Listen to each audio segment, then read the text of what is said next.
Shughuli zinasemaje? Pambana, hatuwezi kata tamaa. Maisha ni nani? Maisha ni mwanamke, ni mama, ni mwalimu na ni mjasiriamali. Ni mama, ni mwalimu na ni mjasiriamali. Unawezaje kuhandle hivi vitu vyote kwa wakati mmoja? Mjasiriamali, mama, ni mwalimu. Ni kujipanga tu, kila kitu ni muda. Unapangilia tu, muda huu ni wa kazi, muda huu ni wa biashara, muda huu unafaa kuwa mama. Hivyo. Na ukizungumzia kuhusu ujasiriamali, unahusiana na nini exactly? Biashara, nauza nguo za mtumba na mpya pia na vitu vingi tu kwenye duka zangu. Kwenye biashara yenye unaifanya, ukizungumzia biashara, ni kitu ambacho kimekuwa kutoka una grow, ama ni kitu ambacho kwa sababu ya hali ukajikuta umeingia kwenye biashara? Mimi nasema biashara yangu nilianza kwa sababu ya msukumo wa mambo fulani. Sikuwa najua kama naweza fanya biashara ifikie pale nimefikia leo, but sababu ya changamoto za maisha kama msukumo wa sababu fulani zimenifanya nikaanza ile biashara na mpaka sasa hapa nilipofika. Kwenye kufanya biashara, watu wengi wanatamani sana kufanya biashara na changamoto zinakuwa ni nyingi. Kwenye kuchagua aina fulani ya biashara, kuna namna ama kuna vitu ambavyo mtu anafaa kuzingatia kabla aanzishe biashara? Kwa mfano kama wewe unasema unauza mitumba na nguo mpya, hili wazo la kuuza hizi nguo limetokana na nini? Kwa nini uuze nguo na si biashara nyingine yoyote? Kwanza ukitaka kuanza biashara, kwanza anza kuanza biashara kitu unachokipenda. Alafu unaangalia sehemu unayoishi ama sehemu unayotaka kufungua biashara, watu wanapenda nini zaidi. Kwa mfano mimi sasa nauza buibui za mtumba. Sehemu unayoishi na watu ambao na associate nao sana ni wanadada ama wamama ama wasichana, so wa Kiislamu. So obvious wao watanunua buibui sana kuliko nguo nyingine yoyote. Unahisi kwa nini watu wanafeli? Kwa sababu research inasema 80% ya biashara huwa hazidumu ndani ya miaka mitano. Yaani ndani ya miaka mitano biashara nyingi zinakuwa zinakufa. Ukichukulia mfano, ukienda barabarani sasa hivi utapata milango ya maduka ipo, lakini ukipatia miaka mitano ukifika pale mahali ambapo kulikuwa na biashara ya duka utapata kuna uzwa nguo. Mahali kulikuwa na biashara ya chemist utapata kuna uzwa vitu vingine tofauti. Kumaanisha biashara zimefungwa, watu wameanzisha, kuna wengine wameingia wameanzisha hiyo biashara. Unadhani kwa nini inakuwa ni changamoto? Kwanza changamoto kubwa ya kwanza kabisa ni kuweka matarajio ya biashara, matarajio makubwa zaidi ya na kama unaanza biashara mambo ni mawili, either ikuwe successful ama ifail. Lakini kama mwanabiashara ukianza, anza na lengo la kukua. Sasa kuna watu huwa wanaweka malengo makubwa zaidi ya matarajio ama kipato kinachopata ile biashara. Kwa mfano sasa kuna mtu anataka kuanza biashara, let's say tu hii biashara ya mtumba, kuuza buibui, kanzu, sijui nini za mtumba. Anataka aanze leo lakini afikie level ya Mama Aisha ambaye ameanza miaka 8 ndio. Akipata changamoto kidogo, yeye anakata tamaa. So anaweka malengo makubwa zaidi ya kile kipato ambacho anakipata. Alafu pia watu wanakosa support from the people around us. Biashara ili ikue inafaa kuwa na support ya familia. Familia kwanza ndio kitu cha kwanza kinafaa kushika mkono. Familia, marafiki, kama wewe ni mfanyikazi, workmates wako. So hii yote inakuja kwa sababu ya relationship between wewe na hawa watu. Watu hawezi kusupport kama wewe una ABCD unawafanyia negative. Unaona? Sasa ni lazima ukue nao, ujue utawahandle vipi.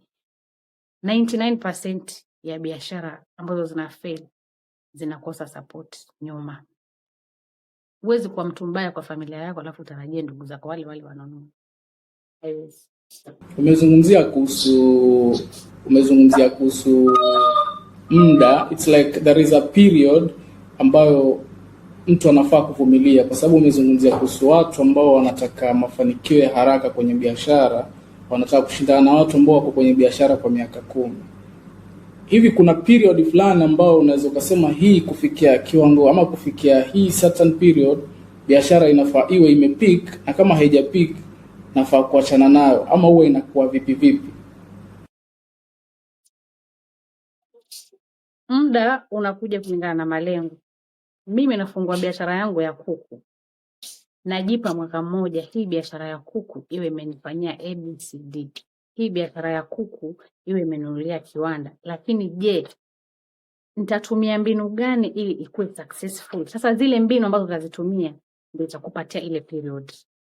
Utakuwa mbunifu mitandaoni, utaimarket ile biashara, utatafuta mauzo, utatafuta shareholders, utatafuta partners. Wewe mwenyewe ndio utaamua sasa. Sasa hakuna period ambayo utapewa uambue kuanzia sasa mpaka sasa hii biashara inafaa ikuwe imekufanyia ABCD. Lakini wewe mwenyewe kulingana na ukakamavu wako na vile unavyoendesha biashara yako na malengo uliojiwekea after a certain period of time, hapo nitakupa muda mwafaka. Nilikuwa nasoma mahali fulani wanasema wengi ambao wamedumu kwenye kitu wanachokifanya hawakuanza hicho kitu kabla. Yani it's like they started something else, lakini on the way wakajipata wanaingia kwenye kitu kingine tofauti. Kulingana na wewe, biashara yenyewe unaifanya ni kitu ambacho ulipokuwa unaanza biashara ndicho kitu ambacho ulikianzisha, ama on the way kuna venye ulianza biashara nyingine lakini mbeleni ukajipata umeingia kwenye biashara ya nguo? Mimi biashara ninayoiendesha sasa ni biashara ambayo nilianza miaka 8 iliyopita. Kitu ambacho nimefanya ama labda ni tofauti kidogo ni kwamba nimezalisha biashara ndani ya biashara. Unaona? But mimi biashara yangu ya kwanza nilianza na biashara ya mtumba, buibui, na mpaka sasa bado nauza buibui na nitaendelea kuuza inshallah. Lakini ndani yake sasa kuna demand. Unabadilisha biashara kulingana na demand ya wateja. Tumenunua buibui, tumenunua na kanzu, wapi kofia zake, wapi mitandio yake. Ungekuwa na leso pia angenunua buibui na leso kabisa ya Idi. Unaona sasa unazalisha biashara ndani yake, lakini ile ulioianza it's a mother business. Huwezi uwa, inabaki tu pale pale, unaiboresha tu lakini bado iko pale pale. Kuna watu wakaniambia mimi napenda buibui lakini buibui za mtumba huanza kazini peke yake. Waonaje kuleta buibui mpya? Mimi sasa naleta buibui kutoka Dubai mpya. So naenda na demand ya wateja wangu wanataka nini. Kile ambacho wanataka mimi ndio nitaleta. Sababu hicho ndio ambacho watanunua at that particular time.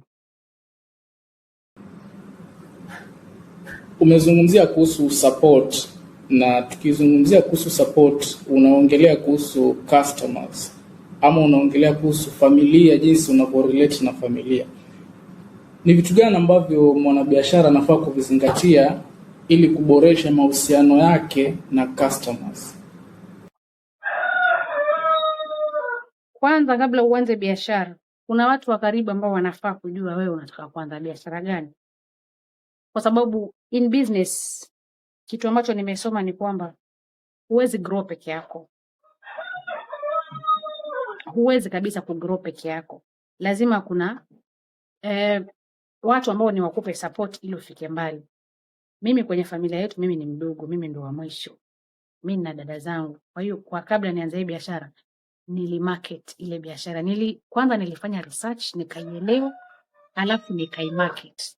Dada, siku fulani nitaanza biashara fulani, naomba unisupport. Sawa mdogo wangu, nakuombea kila la heri.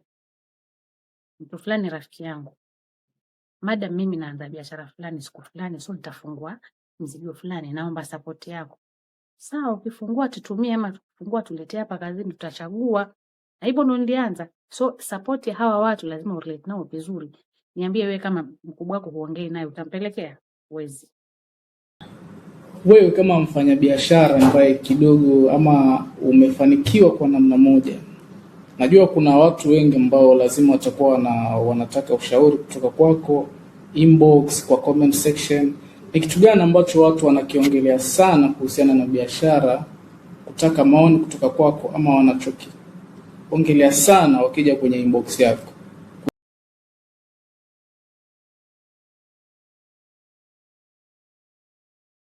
Wanataka niwafundishe vipi nafanya biashara zangu na vipi nimeweza mpaka sasa.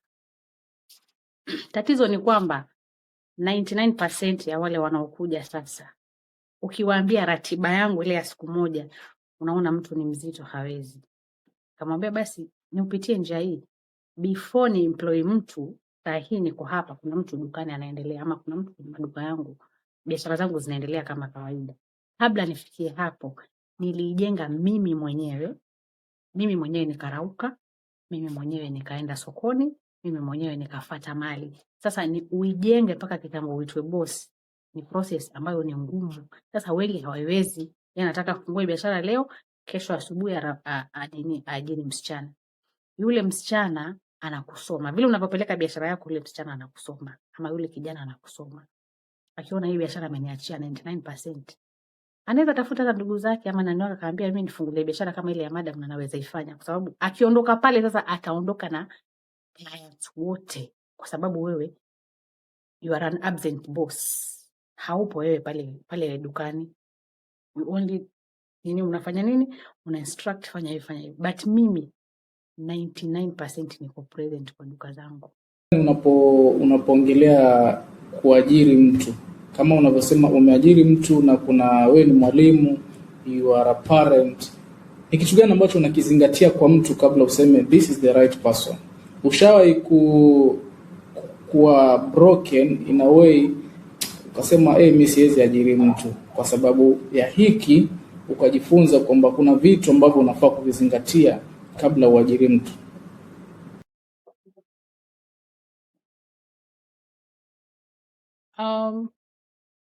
Kitu cha muhimu, kitu ambacho kishawahi nifanyikia kwenye kuajiri mtu mpaka nikaona no, this is, but sikuwahi kata tamaa.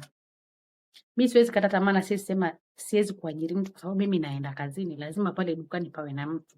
Lakini kitu ambacho naweza sema hapa siwezi ajiri ni a close relative ambaye akinimesi siwezi mpeleka jela, huyu siajiri. Mtu wangu wa karibu ambaye akinimesi nikimpeleka kule polisi, mimi ndo nitamfuata, siwezi mwajiri kwa sababu yashanikuta. So nikiajiri naajiri mtu ambaye unajua sasa masuala kama ya let's say one of my shop kuna M-Pesa. Ulale wa mke alafu mtu akwambie dada ile laki moja M-Pesa imechukuliwa. Alafu ni mtoto wako sasa. Na amefanya ujinga yeye mwenyewe, amefanya vitu ambavyo ulimwambia asifanye, yeye ndo amefanya, pesa ikaenda. Vijana wengi wana complain sana kuhusiana na unemployment issues, biashara kutofanikiwa, kutokuwa na mtaji. Unadhani tatizo hasa ni mtaji, tatizo ni idea, tatizo ni watu? Sio mtaji. Nikikwambia tatizo sio mtaji kwa sababu gani? Nakupa mfano wangu mimi mwenyewe. Mimi biashara yangu nimeanza na 2,000. Nilianza na 2,000, buibui 4. Kaenda kuselect kwa mtu, nikaja nikapiga pasi nikaweka mtandaoni. That's how I started mpaka nikaweza kufungua beli.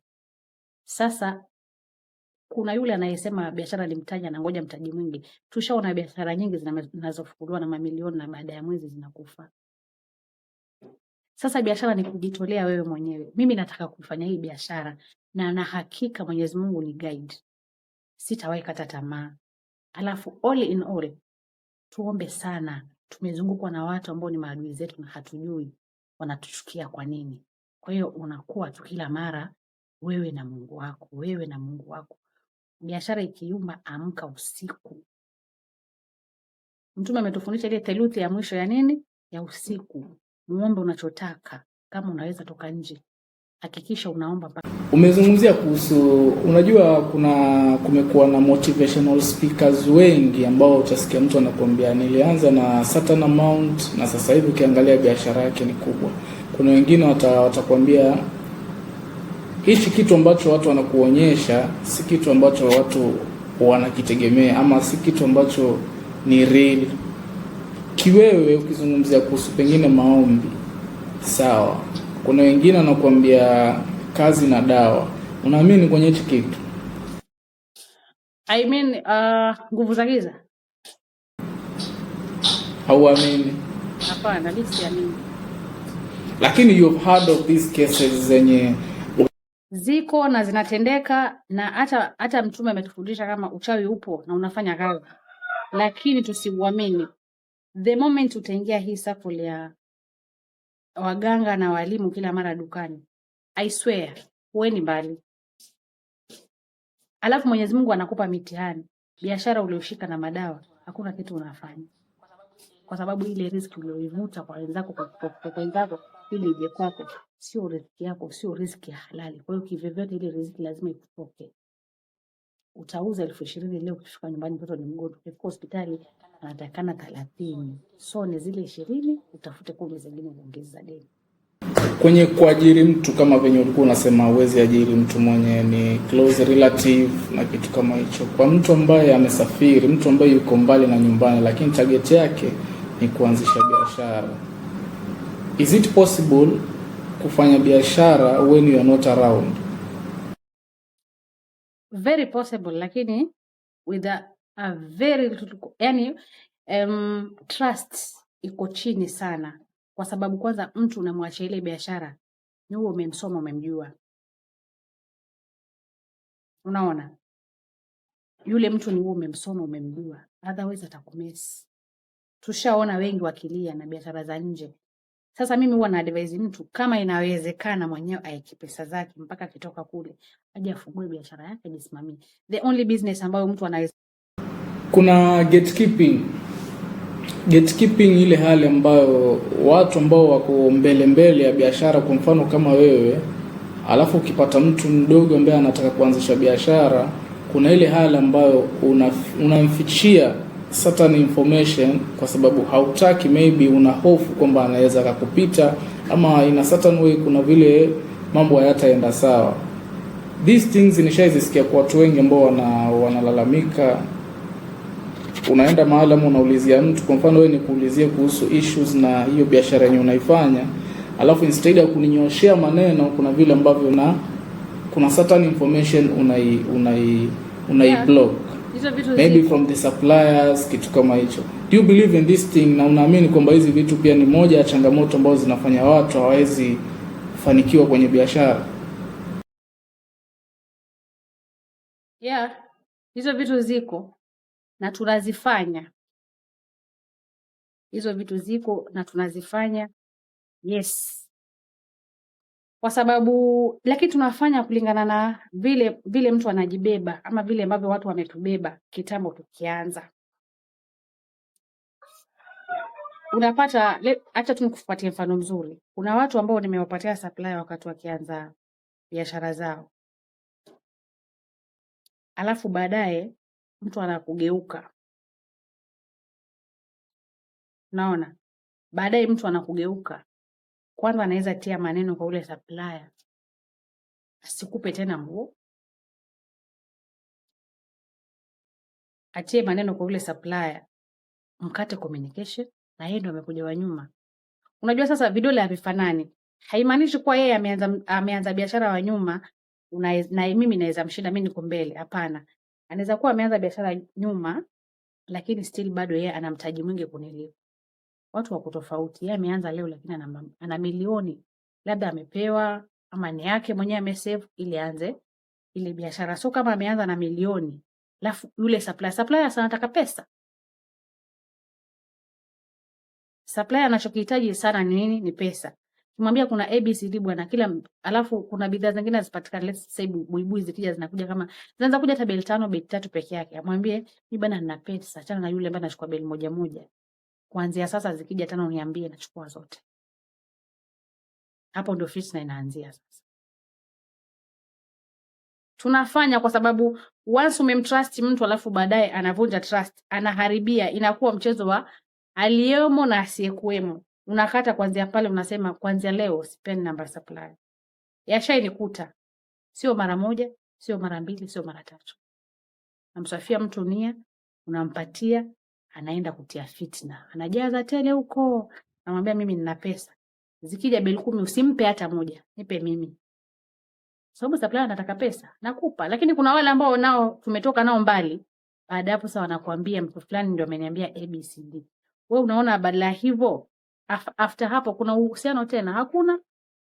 Sasa hapo umevunja uhusiano wa miaka mingi mliojenga.